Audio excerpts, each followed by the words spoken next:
Oi pessoal, tudo bem? Professor César falando. Estamos aqui para mais uma aula de ensino remoto de emergência. Bom, gente, então, nos últimos vídeos, o tio mostrou para vocês quais são as principais estratégias de ataque a um espectro de infravermelho, certo? Para a gente compreender que substância que nós temos lá diante de nós para fazer análise qualitativa. Então, o que acontece, né? Não adianta só falar, agora a gente tem que botar tudo isso em prática. Então é isso que a gente vai fazer aqui agora, certo? Muito bem. Mas, antes da gente colocar em prática tudo que a gente comentou, eu queria trazer aqui para a gente um momento de delírio, né? Um momento de reflexão. Tá aqui o textinho do Chalmers, o que é ciência afinal, né? Foi um textinho que a gente leu lá em História da Ciência. Então vamos brincar aqui, vamos fazer um momento de delírio, um momento História da Ciência, para a gente pensar um pouco a respeito da interpretação de espectros de infravermelho. Então, queria ler rapidamente para vocês um trechinho desse livro ali da página 50. Então tá lá o seguinte, né? Não é difícil produzir exemplos da prática da ciência que ilustram o mesmo ponto, a saber que o que os observadores veem, as experiências subjetivas que eles vivenciam ao verem um objeto ou cena, não é determinado apenas pelas imagens sobre suas retinas, mas depende também da experiência, expectativas e estado geral interior do observador. É necessário aprender como ver adequadamente através de um telescópio ou microscópio. E o arranjo desestruturado de padrões brilhantes e escuros que o iniciante observa é diferente do espécime ou cena detalhada que o observador treinado pode discernir. Algo desse tipo deve ter ocorrido quando Galileu introduziu pela primeira vez o telescópio como um instrumento para explorar os céus. As restrições que os oponentes de Galileu tiveram em aceitar fenômenos tais como as luas de Júpiter, que Galileu aprendera a ver, devem ter sido motivadas, em parte não pelo preconceito, mas pelas dificuldades genuínas encontradas no processo de aprender a ver através do que eram, afinal, telescópios muito rudimentares.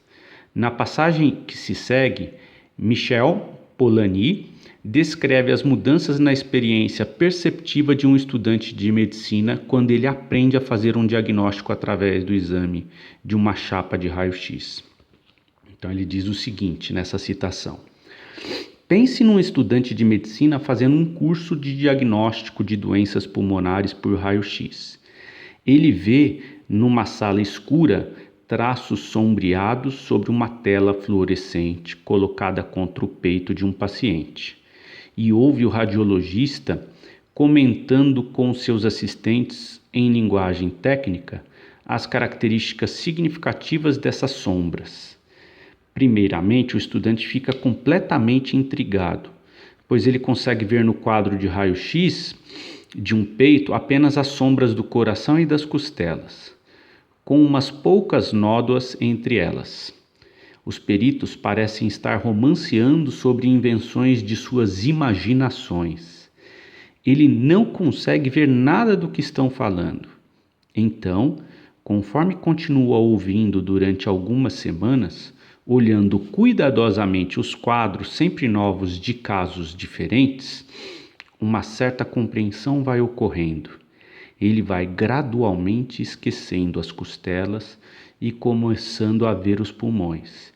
E, eventualmente, se perseverar com inteligência, um rico panorama de detalhes significativos lhe será revelado, de variações fisiológicas e mudanças patológicas, de cicatrizes, de infecções crônicas e sinais de moléstia aguda. Ele entrou num mundo novo. ainda vê apenas uma fração do que os peritos podem ver, mas os quadros estão agora definitivamente fazendo sentido, assim como a maioria dos comentários feitos por eles. Gente, por que eu quis trazer esse trecho do livro do Chalmers, né? Porque é mais ou menos o que a gente vai fazer aqui na interpretação de espectro, né? Existem traços muito característicos e peculiares do espectro de infravermelho que você precisa aprender a ver, né? E a gente só pode fazer isso na prática. Não tem como aprender a interpretar um espectro de infravermelho na teoria. Você tem que aprender isso na prática, né? Nós vamos fazer isso até seu olho começar a sangrar, né? Depois que seu olho começar a sangrar, a gente para, né? Então, a estratégia didática que vai estar por detrás agora dos próximos vídeos vai ser fazer com que você aprenda por exaustão. Então nós vamos ver, olhar o espectro de infravermelho até você aprender a interpretar. Qualquer coisa fora disso é demagogia pura, gente. Se alguém virar para você e falar assim, não, tem outra forma de ensinar como é que interpreta espectro de infravermelho, estão mentindo, né? Estão mentindo para você. Esse discurso de vida fácil não se sustenta na prática, né? De que o aluno não precisa fazer esforço.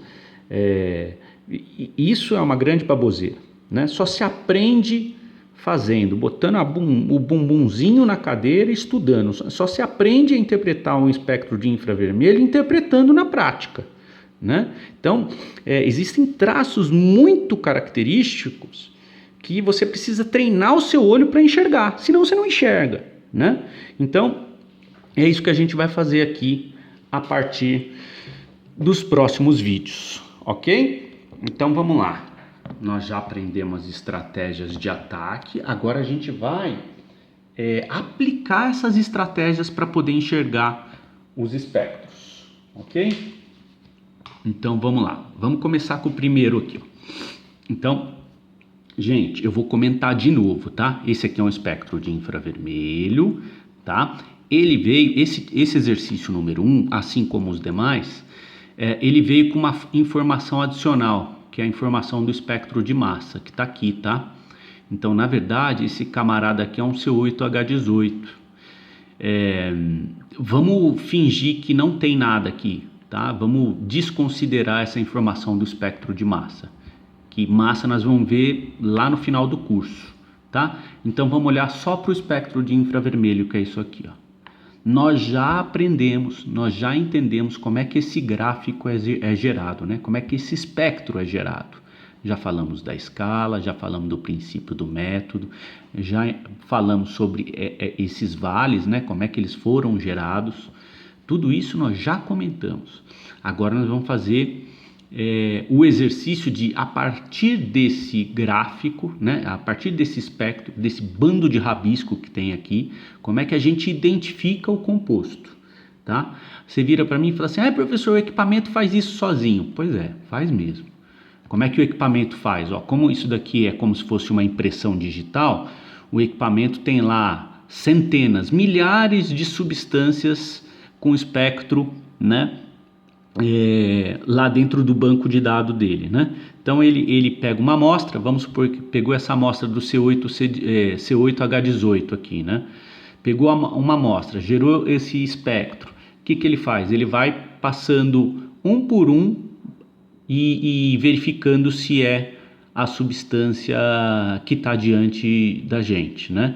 Então ele vai pegando os espectros que ele tem no banco e tentando encaixar. A hora que encaixa, está feita a identificação, né? Apesar do equipamento já fazer isso, é esperado que qualquer químico saiba interpretar, né? Saiba, a partir desse bando de rabiscos, fazer algumas considerações sobre que substância que você tem lá na sua frente. Tudo bem?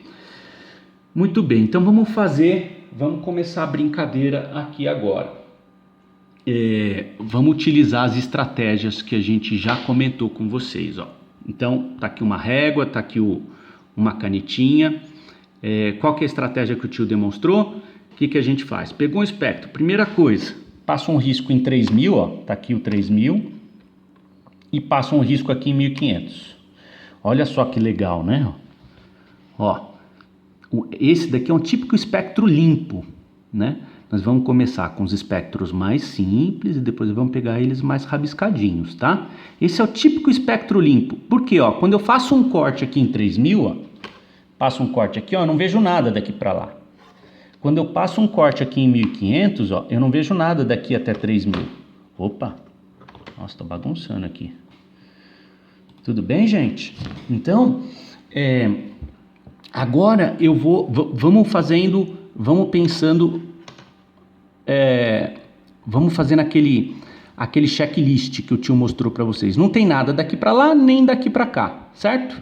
Portanto, eu já posso considerar que é um alcano, né? Porque na região de duplas não tem, na região de triplas não tem, na região que tem grupos funcionais também não tem nada.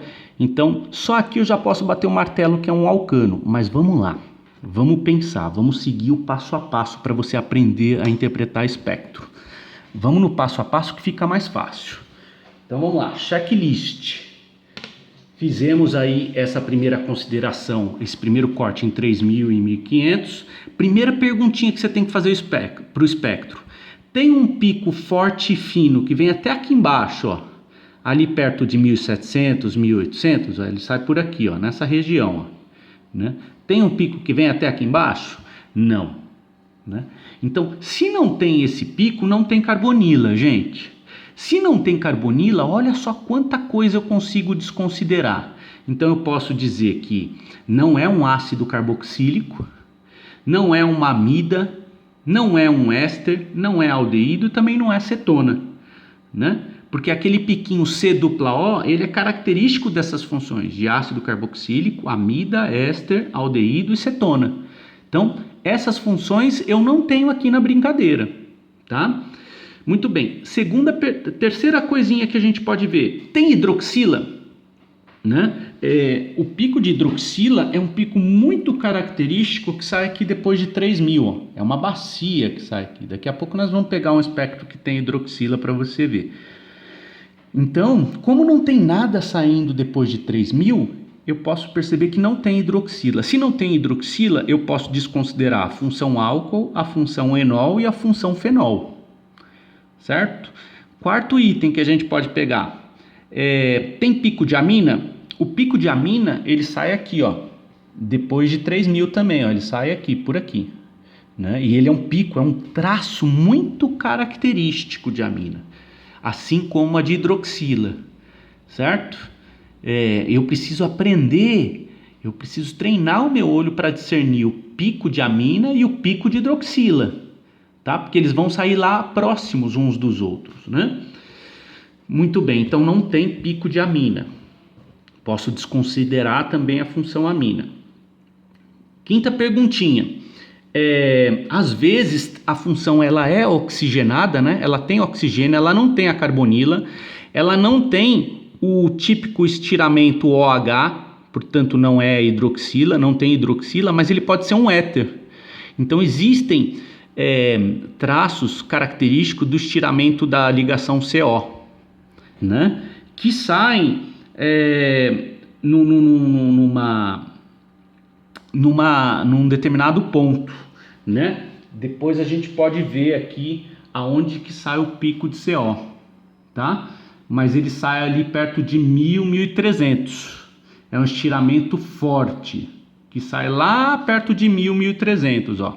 Então ele sai por aqui, ó, nessa faixa aqui de 1.000 a 1.300, nessa região, ó, também não tem, tá? Não tem nenhum pico forte que sai por aqui. Muito bem, então não tem oxigênio. Não tem oxigênio sem ser com hidroxila, né? Não é uma função éter. Próximo ponto que a gente pode verificar, duplas ligações, né? Então nós vimos que a região de dupla é aqui, ó, ela começa aqui perto de 1.500, por isso que a gente passa um traço aqui, até mais ou menos lá perto de 1.800 e pouco. Então é essa região aqui, ó, Quando eu tenho picos nessa região, eu tenho duplas ligações, C dupla C, C dupla N, né? C dupla O. Como eu não tenho nenhum pico nessa região, gente, eu desconsidero duplas ligações na brincadeira, tá? Normalmente, quando eu tenho... bom, aí isso daí eu vou falar depois, mas enfim. Aí depois a gente, num sétimo passo, a gente pode ir para a região de triplas, né? As triplas ligações, elas costumam sair próximo aqui, um pouquinho depois de 2000 para frente, antes de 3000, né? Então, a gente percebe que aqui também é limpo, né? Ó, não tem picos de tripla ligação, ó. Então, esse aqui é o típico espectro limpo. Quando eu tenho um espectro desse tipo, né? O que eu posso finalizar aqui na brincadeira? O que eu posso dizer? Que eu tenho um alcano, né? E realmente eu tenho um C8H18, né?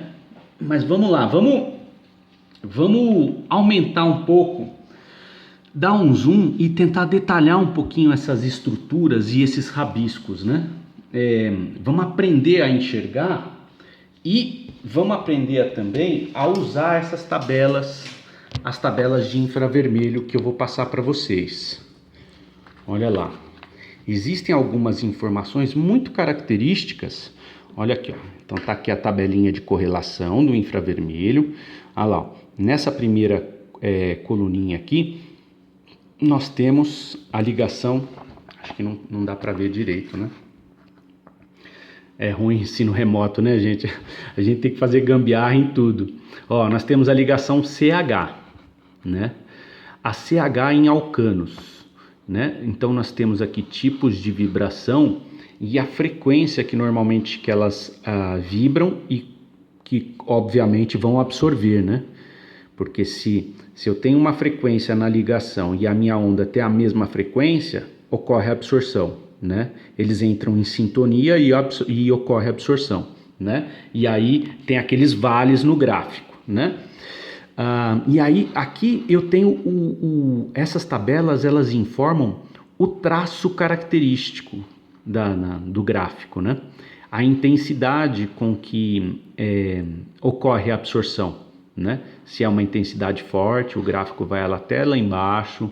Se é uma intensidade média, ela vai até o meio do caminho. Ou se é uma intensidade fraca, aqui ó, fraca, que é só um piquinho pequenininho, né?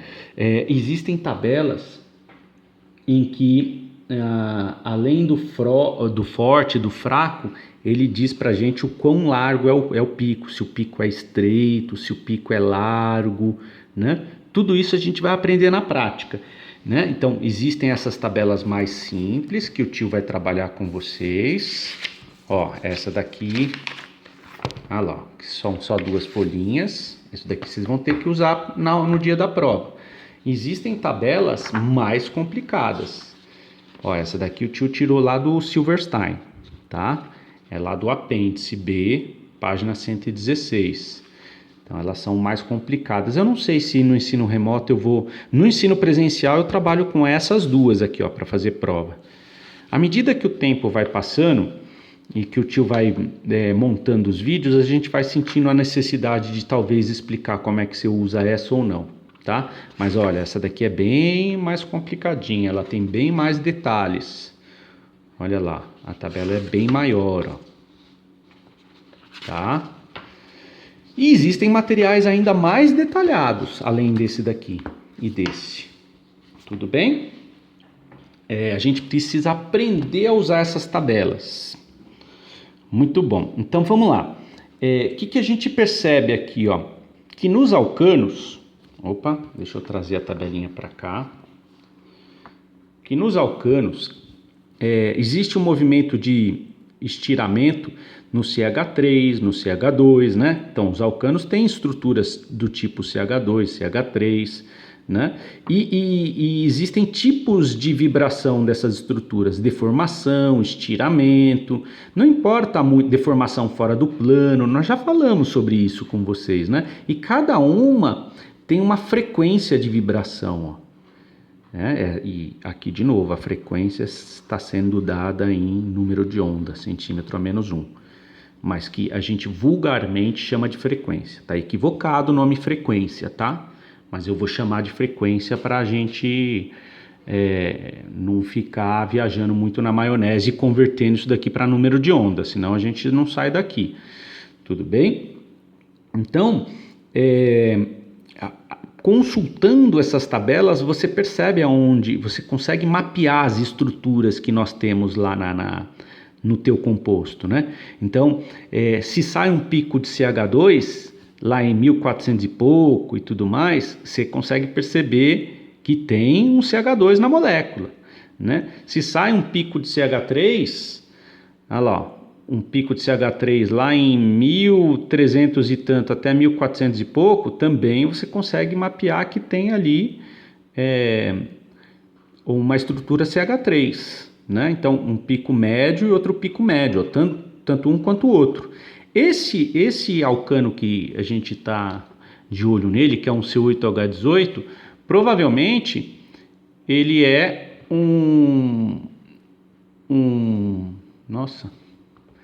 provavelmente ele é como é que diz? Um alcano aberto, né? Provavelmente não, né? C8H18 já dá para perceber que ele é aberto, porque se fosse fechado seria um C8H16, né? Existe essa relação carbono e hidrogênio. Por isso que a orgânica é muito importante, né? Um alcano, ele tem uma fórmula CnH2n mais 2, né? Então, todo alcano tem uma fórmula genérica que nem essa daqui, CnH2n mais 2. O alceno é CnH2n, ou um alcano fechado, né? CnH2n é um alceno ou um alcano fechado. Lembrando, quando eu fecho uma cadeia, eu preciso retirar 2 hidrogênios, né? Espero que essas coisas já estejam bem claras para vocês lá da orgânica, porque a gente vai tomar como pressuposto para analisar as coisas, ok? Muito bom. Então, olha só, o que a gente pode perceber ali, quando a gente olha para o espectro que a gente tem em mãos? Fiquem tranquilos que a gente está aqui, demorando um pouco mais no primeiro, mas depois a gente vai ligando o turbo devagar, né? Olha lá. Aqui, gente, sai um pico muito característico de estiramento CH, né? Que sai ali perto de 3000, né? Carbono sp3, estiramento CH. Onde é que sai, né? Se você procurar lá na tabela, esse pico aqui, ele sai perto ali de 1850 até 3000. Vamos ver onde que está isso na tabela? Vamos ver. Essas tabelas o tio também não conhece elas de cabeça, não. Não precisa decorar, tá? Carbono sp3, cadê ele? Olha lá. Cadê o de alcano aqui, Vamos ver. CH. Olha lá, é isso aqui, Aqui, entre 2.850 até 3.000, sai um pico forte, né, de alta intensidade, ali, que representa o estiramento CH em alcanos, né, e o tipo de ligação é CH, ele sai lá embaixo, Esse é um pico muito característico. Aliás, essas ranhuras aqui que você está vendo, elas saem em quase todos os espectros. Por quê? Porque quando eu tenho carbono sp3, não vou entrar nisso aqui de novo não, gente. Isso aqui é lá da orgânica. Carbono sp, sp2, sp3. O sp3 é o que faz 4 ligações, certo? O sp2 é o que tem uma dupla. E o sp é o que tem uma tripla, né? Então tem que lembrar dessas coisas. Aqui agora é apertar o turbo. Beleza? Então esse pico característico que vai lá embaixo, perto de 3000, é o típico o tipo de ligação SH, Isso daqui é absorção da ligação CH, né? Estiramento de um carbono simplesinho, sp3, que faz 4 ligações. Ou seja, quase todos os compostos orgânicos têm carbono sp3, então quase sempre vai sair esse tipo de pico aqui, ó. Vocês vão ver nos espectros, né? Quase sempre vai sair essa característica aqui nesse lado aqui. Tudo bem? Tranquilo? Então aqui, ó, outra coisa que é importante a gente perceber, ó, sai um tipo de pico aqui, ó, de CH2, tá? Que tem a ver com esse band, e esse pico aqui, ó, que tem a ver com CH3. Tudo isso tá lá na tabela, gente. Aonde que tá lá na tabela, ó? É só olhar. Olha lá. Ó, deformação CH3, que é um pico médio que vai sair lá perto de 1500, ó. De 1375 a 1450. E a deformação, que é o tal do band CH2, ele vai sair lá perto também de 1500, né? Olha lá, o CH2 sai 1465 e o CH3 sai lá perto de 1500 também, só que ele sai um pouquinho mais recuado, né? Ali de 1375 até 1400. Olha lá. Esse aqui é o típico pico de CH3 e esse aqui é o pico de CH2. E é mesmo, né, gente? Quando a gente pega esse alcano, que é o C8H18, que estruturas que você tem ali? Você tem CH2 e CH3, certo? Você não tem dupla ligação, você não tem tripla, você não tem nenhuma função orgânica, tá tranquilo, é um hidrocarboneto. Ai, professor, mas existem muitos isômeros, pode ser muita coisa, porque existem muitas possibilidades para C8H18 e existem muitas possibilidades de arranjo de CH2 e CH3 na cadeia. Exatamente, existe mesmo. Professor, tem como, a partir do espectro de infravermelho, eu bater o martelo sobre qual alcano eu tenho nas mãos? Isso é difícil, né? É possível, mas é bem difícil de fazer, tá? O equipamento faz isso para você com uma certa precisão, mas você batendo o olho e ir no detalhe nessas ranhuras aqui, gente, é muito mais difícil, tá? Por isso que quando a gente vai fazer análise qualitativa, a gente tem que fazer análise casada. Eu tenho que usar o infravermelho, eu tenho que usar o espectro de massa, eu tenho que usar o espectro de RMN, tá? Cada espectro me dá uma parcela da realidade. O infravermelho me dá os grupos funcionais, né? E as estruturas, as diferentes estruturas que eu tenho. O espectro de massa me dá a fórmula molecular, né? Que não quer dizer muita coisa. E o RMN me dá o esqueleto e o arranjo dos átomos de carbono na cadeia. Então, quando eu tenho a informação desses três tipos de espectro, eu consigo muito facilmente bater o martelo e dizer que substância química você tem ali diante de você, certo? Então, nós vamos fazendo isso devagarinho, beleza? Bom, gente, está dando 29 minutos. O primeiro espectro foi mais difícil porque eu tinha que fazer esses comentários todos, né? Mas à medida que a gente vai avançando, a gente vai fazendo isso de uma maneira mais rapidinha, tá bom? Vou parando por aqui, beijo, beijo e até a próxima.